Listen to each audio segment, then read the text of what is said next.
Hi dears, welcome back. ഇന്ന് നമുക്ക് അടുത്ത ലെസണിലേക്ക് കിടക്കാം. 6ാമത്തെ യൂണിറ്റിലെ lesson 2 is society dead. Is society dead by Andrew Sullivan.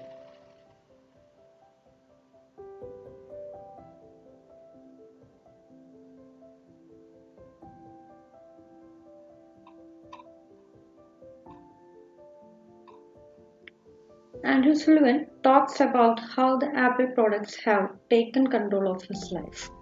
Andrew Sullivan അദ്ദേഹത്തിൻ്റെ ലൈഫിൽ എത്രത്തോളം ആപ്പിൾ പ്രോഡക്ട്സിന് സ്വാധീനം ചെലുത്താൻ കഴിഞ്ഞിട്ടുണ്ടായിരുന്നു, എങ്ങനെയാണ് ആപ്പിൾ പ്രോഡക്ട്സ് അദ്ദേഹത്തിൻ്റെ ജീവിതത്തെ നിയന്ത്രിച്ചിരുന്നത് എന്നതിലൂടെ അദ്ദേഹം സംസാരിക്കുന്നു. ആ ഒരു ആർട്ടിക്കിൾ സ്റ്റാർട്ട് ചെയ്യുന്നതിന് ഒരു ക്വസ്റ്റ്യനോട് കൂടിയാണ് ഈ സൊസൈറ്റി ഡെഡ്, സമൂഹം മരിച്ചുവോ എന്നാണ് അദ്ദേഹം ചോദിക്കുന്നത്. New generation gets addicted to iPods, smartphones, other technical devices. പുതിയ തലമുറ എല്ലാവരും ഐപോഡ്, സ്മാർട്ട് ഫോൺ അല്ലെങ്കിൽ അത്തരത്തിലുള്ള ടെക്നിക്കൽ ആയിട്ടുള്ള ഡിവൈസസിനോട് കൊണ്ടിരിക്കുകയാണ്, അഡിക്റ്റഡ് ആണ്. അവർ അതിൻ്റെ ഉള്ളിലാണ് എല്ലാവരും കൂടുതൽ സമയം ചെലവഴിക്കുന്നത്. അതുകൊണ്ട് തന്നെ മറ്റു തരത്തിലുള്ള അഡിക്ഷൻ പോലെ തന്നെ ഇതും ഒരു അഡിക്ഷനാണ്, ഒരു ലഹരിയാണ് എന്ന് നമുക്ക് വേണമെങ്കിൽ പറയാം. These addicts have common traits. ഇത്തരത്തിലുള്ള അഡിക്ഷൻ ആകുന്ന എല്ലാവർക്കും ഒരു പ്രത്യേക തരത്തിലുള്ള പൊതുവായിട്ടുള്ള ഒരു സ്വഭാവമുണ്ട്. They have vacant eyes. അവരുടെ കണ്ണുകൾ നമുക്കൊന്നും കാണാൻ സാധിക്കില്ല. എംപ്റ്റി ആയിരിക്കും കണ്ണുകൾ, ഒഴിഞ്ഞ കണ്ണുകളാണ്. ഒരു തരത്തിലുള്ള വികാരങ്ങളോ ചിന്തകളോ ഒന്നും ആ കണ്ണുകളിൽ കാണാൻ സാധിക്കില്ല. വളരെ ഒഴിഞ്ഞ കണ്ണുകളാണ്, ശൂന്യമായ കണ്ണുകളാണ് നമുക്ക് അവരിൽ കാണാൻ കഴിയുക. They have not social beings. ഒരു സാമൂഹ്യമായിട്ടുള്ള ഒരു പ്രതിബദ്ധതയും ഉള്ളവരല്ല. സമൂഹത്തിൽ ജീവിക്കുന്ന ആൾക്കാരായിട്ട് പോലും നമുക്ക് അവരെ കണക്കാക്കാൻ പറ്റില്ല. അത്തരത്തിലുള്ള സാമൂഹികമായിട്ട് തന്നെ ഒരു മനുഷ്യരല്ലാത്ത രീതിയിലാണ് അവരുടെ പെരുമാറ്റം മുഴുവൻ. They don't have connected with outer society. അവർ സമൂഹവുമായിട്ട് ഒരു തരത്തിലുള്ള ബന്ധവും നിലനിർത്തുന്നവരല്ല. അവരെല്ലാവരും ഇതിൻ്റെ ഉള്ളിൽ കുടുങ്ങിക്കിടക്കുകയാണ്. ബാഹ്യമായിട്ടുള്ള ഒരു കാര്യങ്ങളും പുറത്തു നടക്കുന്ന ഒരു കാര്യങ്ങളും അവർക്ക് അറിയാൻ സാധിക്കുന്നില്ല, അല്ലെങ്കിൽ മനസ്സിലാക്കാൻ സാധിക്കുന്നില്ല, സമയം ലഭിക്കുന്നില്ല. എന്ത് വേണമെങ്കിലും നമുക്ക് എങ്ങനെ വേണമെങ്കിലും പറയാം. ഇതിൻ്റെ ഉള്ളിൽ നിന്ന് രക്ഷപ്പെടാൻ അവർക്ക് സാധിക്കാത്തത് കൊണ്ട് തന്നെ പുറമേ നടക്കുന്ന കാര്യങ്ങളൊന്നും അവർ അറിയുന്നില്ല. They become isolated. They don't respond to social cues. They miss the sound of nature, cry of baby, song of birds, etc. അവർ ഐസൊലേറ്റഡ് ആണ്. അവർ ഒറ്റപ്പെട്ട് ഇങ്ങനെ കഴിയുകയാണ്, ഒറ്റപ്പെട്ട ആൾക്കാരായിട്ട് ഇങ്ങനെ കഴിയുകയാണ്. കാരണം അവർ ഫുൾ ടൈം ഇത്തരത്തിലുള്ള ടെക്നിക്കൽ ഡിവൈസസിൻ്റെ കൂടെയാണ് കൂടുതൽ സമയം ചെലവഴിക്കുന്നത്. അപ്പോൾ അതുകൊണ്ട് തന്നെ സൊസൈറ്റിയുമായിട്ട് കണക്റ്റഡ് അല്ല. പിന്നെ സമൂഹത്തിൽ നടക്കുന്ന പല കാര്യങ്ങൾക്കും അവർ പ്രതികരിക്കുന്നില്ല. ഇടപെടലുകൾ വേണമല്ലോ. സമൂഹത്തിലുണ്ടാകുന്ന പല പ്രശ്നങ്ങളും തീർക്കേണ്ടത് അല്ലെങ്കിൽ അതിൽ ഇടപെടലുകൾ നടത്തേണ്ടത് യുവതലമുറയാണ്. പക്ഷേ ന്യൂ ജനറേഷനായിട്ടുൾപ്പെട്ട ആൾക്കാരൊന്നും അതിൽ ഇടപെടുന്നില്ല. അവരെല്ലാവരും ഇത്തരത്തിലുള്ള ഡിവൈസസിൻ്റെ ഉള്ളിൽ കുരുങ്ങിക്കിടക്കുകയാണ് ചെയ്യുന്നത്. അതുകൊണ്ട് തന്നെ അവർ പ്രകൃതിയെ ആസ്വദിക്കാൻ അവർക്ക് സാധിക്കുന്നില്ല. പ്രകൃതിയിൽ നടക്കുന്ന ഒരു കാര്യങ്ങളും, അവർ ചുറ്റുപാട് നടക്കുന്ന ഒരു കാര്യങ്ങളും അവരറിയുന്നില്ല. പ്രകൃതിയിലെ ശബ്ദം, പ്രകൃതിയിലുണ്ടാകുന്ന ചെറിയ ചെറിയ കുട്ടികളുടെ കരച്ചിലുകൾ, പക്ഷികളുടെ ചിലയ്ക്കുന്ന ശബ്ദം, പക്ഷികളുടെ പാട്ട്, ഇത്തരത്തിലുള്ള പ്രകൃതിയുമായിട്ട് റിലേറ്റഡ് ആയിട്ടുള്ള ഒരു കാര്യങ്ങളും അവർ അറിയുന്നില്ല.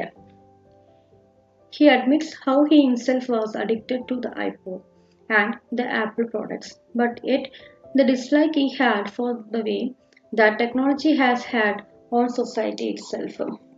അദ്ദേഹം തന്നെ പറയുന്നുണ്ട്, ആൻഡ്രൂ സുള്ളിവൻ തന്നെ പറയുന്നുണ്ട്, അദ്ദേഹം ആപ്പിൾ പ്രോഡക്ട്സിനോടും ഐപോഡിനോടും അഡിക്റ്റഡ് ആയിരുന്നു എന്ന് അദ്ദേഹം പറയുന്നുണ്ട്. പക്ഷെ അതേപോലെ തന്നെ അപ്പം തന്നെ അദ്ദേഹം അത് ഡിസ്ലൈക്കും അറിയിക്കുന്നുണ്ട്. എത്രത്തോളം അദ്ദേഹം ഈ പ്രോഡക്റ്റിനെ, ഇത്തരം കാര്യങ്ങളെ എതിർക്കുന്നു എന്നും അദ്ദേഹം പറയുന്നുണ്ട്. ഇത്തരത്തിലുള്ള ടെക്നോളജികളൊക്കെ നമ്മുടെ സൊസൈറ്റിയിൽ ഒരുപാട് ഇൻഫ്ലുവൻസ് ചെയ്തിട്ടുണ്ട്. ഈ ടെക്നോളജിയാണ് ബാക്കിയുള്ളവരെല്ലാം നയിക്കുന്നത്. അവരാണ് തീരുമാനിക്കേണ്ടത് നമ്മൾ എന്ത് ചെയ്യണം, എന്ത് ചെയ്യേണ്ട എന്നുള്ളത്. കാരണം നമ്മൾ അഡിക്റ്റഡ് ആണ്. അപ്പോൾ അഡിക്ഷൻ വരുമ്പോൾ തന്നെ അവരുടെ കയ്യിലാണ് നമ്മുടെ എല്ലാവരുടെയും കൺട്രോൾ. അപ്പോൾ നമുക്ക് പറയാം, ഈ ഇത്തരത്തിലുള്ള സാങ്കേതിക വിദ്യ സമൂഹത്തിൽ തന്നെ വളരെയധികം സ്വാധീനം ചെലുത്തിയിട്ടുണ്ട്. അതിനോട് അദ്ദേഹം ഇഷ്ടം കാണിക്കുന്നില്ല. അദ്ദേഹത്തിൻ്റെ ഡിസ്ലൈക്ക് അദ്ദേഹം തുറന്ന് പറയുന്നുമുണ്ട്. The earphones disconnected world. നമുക്കറിയാം, നമ്മൾ പുറത്ത് പോകുമ്പോൾ മൊബൈലിൻ്റെ കൂടെ തന്നെ ഇയർഫോൺ കുത്തി ചെവിയിൽ വെച്ചിട്ടാണ് ഇരിക്കാറ്. പുറത്ത് നടക്കുന്ന കാര്യങ്ങളോ യാത്ര ചെയ്യുകയാണെങ്കിലോ ഒന്നും ആ യാത്രയെ ആസ്വദിക്കുകയോ ഒന്നും ചെയ്യുന്നില്ല. നമ്മൾ ഇതിലുള്ള പാട്ടോ സിനിമയോ വീഡിയോ എന്തെങ്കിലുമൊക്കെ കണ്ടുകൊണ്ടിരിക്കുക എന്നല്ലാതെ ഒരിക്കലും പുറത്ത് നടക്കുന്നത് എന്താണോ അല്ലെങ്കിൽ പ്രകൃതിയുമായിട്ടൊട്ടും കണക്റ്റഡ് അല്ല. അത് നമ്മളെ അതിൽ നിന്നും ഒക്കെ ഡിസ്കണക്ട് ചെയ്യുകയാണ് ചെയ്യുന്നത്, വിച്ഛേദിക്കുകയാണ് ചെയ്യുന്നത്. അതുമായിട്ടുള്ള കണക്ഷൻ തന്നെ ഇല്ലാതാക്കുകയാണ് ചെയ്യുന്നത്. Society without a social is applicable to life itself, since people nowadays do everything online now and rather live their life through a screen or a little electronic device that plays music for them, than rather go out of the real world and live things for themselves and have their own real experiences. ഇപ്പോൾ എല്ലാതും ഓൺലൈനാണ്. Online shopping, online music, online teaching എല്ലാം ഓൺലൈനാണ്. ഇപ്പോൾ ഈ ഒരു കാലഘട്ടത്തിൽ അതേ സാധിക്കുകയുള്ളൂ. പക്ഷേ അതിന് മുൻപും ഏകദേശം അതുപോലെ തന്നെയായിരുന്നു എല്ലാവരും ഓൺലൈനായിട്ടാണ് എല്ലാ കാര്യങ്ങളും ചെയ്യുന്നത്. ആരും സോഷ്യൽ ഒരു കമ്മിറ്റ്മെൻ്റ് ഇല്ലാതെ അല്ലെങ്കിൽ ഒരു സമൂഹത്തിൻ്റെ ഭാഗമായിട്ടൊന്നും ജീവിക്കുന്നില്ല. പുറത്ത് എന്ത് നടക്കുന്നു, സമൂഹത്തിൽ എന്ത് നടക്കുന്നു എന്നുള്ളതോ അല്ലെങ്കിൽ എന്തൊക്കെ മാറ്റങ്ങൾ വന്നു എന്നുള്ളതോ നമുക്ക് മനസ്സിലാക്കാനായിട്ട് സാധിക്കുന്നില്ല. ഇത്തരത്തിലുള്ള ഇലക്ട്രോണിക് ഡിവൈസസ് ഉപയോഗിച്ചിട്ടാണ് നമ്മൾ പാട്ട് കേൾക്കുന്നതും ജീവിക്കുന്നതും സിനിമ കാണുന്നതും എല്ലാ കാര്യങ്ങളും നമ്മൾ ഇതിനെ ആശ്രയിച്ചിട്ടാണ്. ഈവൻ നമുക്ക് ഒരാളുടെ ഫോൺ നമ്പർ പോലും വേണമെന്നുണ്ടെങ്കിൽ ഇതിനെ ആശ്രയിക്കേണ്ടി വരികയാണ്. അത്രത്തോളം അഡിക്റ്റഡ് ആണ് നമ്മൾ ഇത്തരത്തിലുള്ള ഇലക്ട്രോണിക് ഡിവൈസസിനോട്. അപ്പോൾ ടെക്നോളജി അത്രത്തോളം ഇമ്പ്രൂവ് ചെയ്തിട്ടുണ്ട്. അതേപോലെ തന്നെ നമ്മൾ ഇതിന് അഡിക്റ്റഡ് ആയിക്കൊണ്ടിരിക്കുകയാണ്. അപ്പോൾ ഇതല്ലാതെ പുറമേ ഒരു ലോകമുണ്ട്. ആ ലോകം കൂടി നമുക്ക് ആസ്വദിക്കാൻ കഴിഞ്ഞാൽ മാത്രമേ ലൈഫ് കംപ്ലീറ്റ് ആയി എന്ന് പറയാൻ പറ്റുള്ളൂ. നമ്മൾ നന്നായിട്ട് എൻജോയ് ചെയ്തു ലൈഫ് എന്ന് പറയാൻ സാധിക്കും. ഇതല്ല ശരിക്കുള്ള ലോകം. അതിനപ്പുറം ഒരു ലോകമുണ്ട് എന്ന് നമുക്ക് മനസ്സിലാക്കാൻ കഴിയണം. ഇതിൽ ചോദിക്കാൻ സാധ്യതയുള്ളത് ഇതിൻ്റെ എന്താ പറയുക, മെറിറ്റ്സും ഡീമെറിറ്റ്സും ഒക്കെയാണ്. അത് നമ്മൾ കഴിഞ്ഞ സൈബർ സ്പേസ് എന്നുള്ളതിൽ പറഞ്ഞിട്ടുണ്ടായിരുന്നു.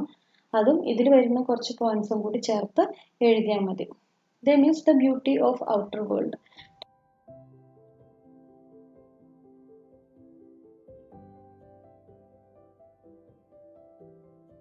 Technology makes them isolated beings. ഇത്തരത്തിലുള്ള ഡിവൈസസിനോട് നമ്മൾ അഡിക്റ്റഡ് ആവുന്ന സമയത്ത് തന്നെ പുറമേയുള്ള ഭംഗി ആസ്വദിക്കാൻ അവർക്ക് കഴിയാതെ പോകുന്നു. അവരെല്ലാവരും ഒറ്റപ്പെട്ടിട്ട് കഴിയുകയാണ് ചെയ്യുന്നത്. അപ്പോൾ ഇതിന് അപ്പുറവും ഒരു ലോകമുണ്ട് എന്ന് നമുക്ക് മനസ്സിലാക്കാൻ സാധിക്കണം. അതുകൊണ്ട് കുറച്ച് സമയമെങ്കിലും ഇതിൽ നിന്ന് ഒരു എസ്കേപ്പ് ആവശ്യമാണ്. അത് മാറ്റിവെക്കുക. എന്നിട്ട് ബാക്കിയുള്ള ലോകം, പുറമേയുള്ള ലോകം, ഇതല്ലാതെ പുറമേ വിശാലമായ ഒരു ലോകം കിടക്കുന്നുണ്ട്. അത് എൻജോയ് ചെയ്യാൻ നമുക്ക് കഴിയണം എന്നാണ് അദ്ദേഹം ഇതിലൂടെ പറയുന്നത്.